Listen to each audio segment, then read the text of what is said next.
তারা মূর্তিকে পূজা করে, ভোগ চড়ায়, তোমরা মোল্লাকে ভোগ চড়াও, শ্রদ্ধা করো। তারা মন্দির করেছে ভগবানের ঘর, তোমরা মসজিদ করেছো আল্লাহর ঘর। না তোমার এখানে আল্লাহ আছে, এখানে মোল্লা, তার ওখানে না ভগবান আছে, মূর্তি আর পণ্ডিত।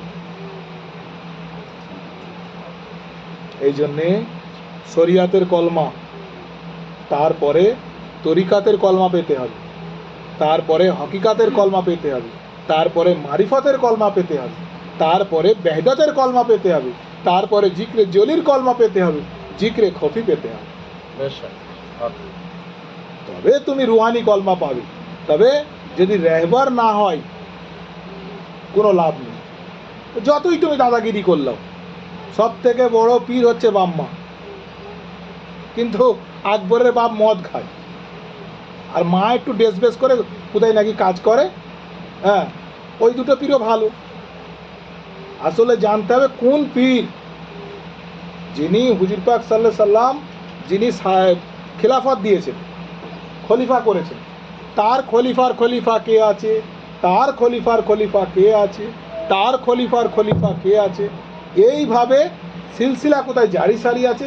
তোমাকে সেকেন্ডে যেতে হবে, সেকেন্ডে গিয়ে তুমি বলো আমার দমের আর রুহের কলমা দাও, আমি মুরিদ হতে চাই। মুরিদ হওয়ার সময় দমের আর রুহের কলমা দেবে। নাহলে ওজিফা দিল, ওজিফার থেকে তো বড় কোরআন দিলে তো আরো ভালো।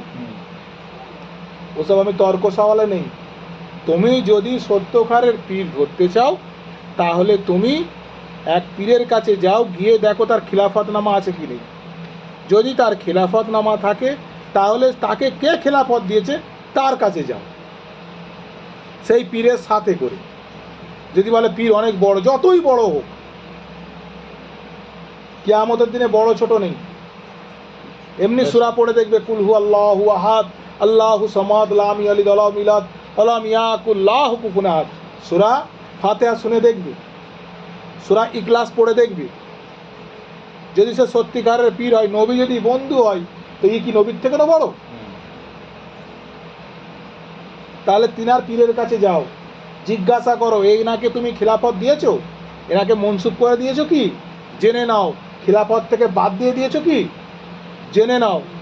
তারপরে তিনার কাছে বায়াত গ্রহণ করো। বায়াত হওয়ার পরেতে দমের আর রুহের কলমা যদি দেয়, তাহলে ঠিক আছে, নইলে সেখানে বায়াত হওয়া যাবে না। বাকি তোমার মর্জি, মদ ঘরের কাছে বায়াত হতে পারো, মদ খাওয়ার বায়াত, চোরের কাছে বায়াত হতে পারে, চিটিংবাজি করার বায়াত, শিল্পীর কাছে বায়াত, শিল্পী শেখার জন্য। কিন্তু রুহানি শিখতে গেলে রুহানি পীরের কাছে বায়াত হতে হবে। যদি সেই পীর তোমাকে বলে এইটা পড়ো তোমার এইটা হয়ে যাবে, তাহলে সে পীর না। এই পড়াটা পড়ো, এইটা তোমার এই বড় লোক হয়ে যাবে, তাহলে সে পীর না। এই পড়াটা পড়ো তোমার রোগ ভালো হয়ে যাবে, তাহলে সে হবে।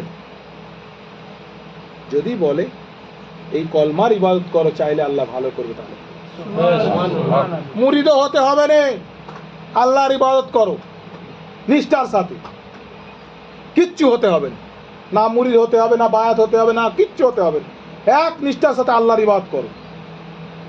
দিনেতে অতটা কথা বলো যতটা তোমার প্রয়োজন, বাকি আল্লাহর জিকির করো। তুমি অতটা দেখো যতটা তোমার দেখা প্রয়োজন, বাকি চোখ বন্ধ করলো। তুমি অতটা শোনো যতটা তোমার প্রয়োজন, বাকি কান বন্ধ করলাম। অতটাই ভাবো যতটা তোমার প্রয়োজন, বাকি ভাবনাও বন্ধ করো, তাহলে কোনো পীরের প্রয়োজন নেই। আর যদি এইগুলো না হয়ে ওঠে, তাহলে মুর্শিদের প্রয়োজন।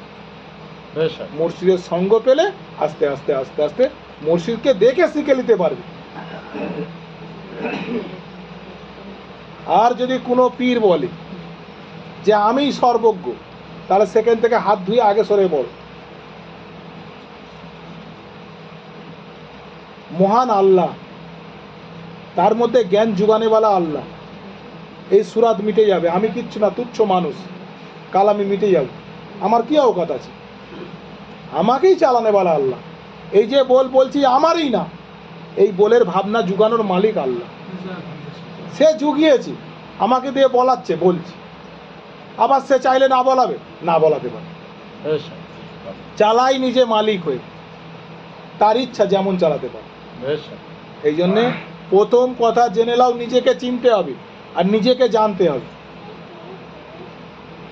আর যদি নিজেকে চিনতে নিজেকে না জানতে পারো তাহলে সব বেকার, বেশক সব ইবাদত বেকার। যদি কোনো ইবাদত তোমার না জেনে হয় সে ইবাদত বেকার। বেশক হুজুর পাক সাল্লাল্লাহু আলাইহি সাল্লাম দিনের দাওয়াত দিতে এসে প্রথমে বাইয়াত করেছিলেন। তিনি বাইয়াত করিয়েই ইসলামে দাখিল করেছেন। অনেকে বলে আমরা বাইয়াত হব না, হওনি, বিচার তো আল্লাহ করবে। অনেকে বললে বায়াত হবো, হও। হুজুর পাকের জামানায় অনেকে বলতো আমরা ধর্ম করছি, বলে করো। যে কলমার দিকে আসলে আসলো, আর যে গেল গেল। বেশক ধরে বেঁধে তর্কর কিছু নেই। যদি কলবু জারি হয়, আমি ওয়াদা করে বলছি, যদি কলবু জারি হয়ে যায় তার কোনো ভয় নেই। বেশক এই কলমা এমন, আমার পীর এমন কলমা দিয়েছে রুহেতে আর দমেতে, যখনই পড়ি তখনই নিষ্ঠার সাথে পড়া হয়, তখনই নামাজ কায়েম হয়। হক সুবহানাল্লাহ। আর দ্বিতীয় কথা,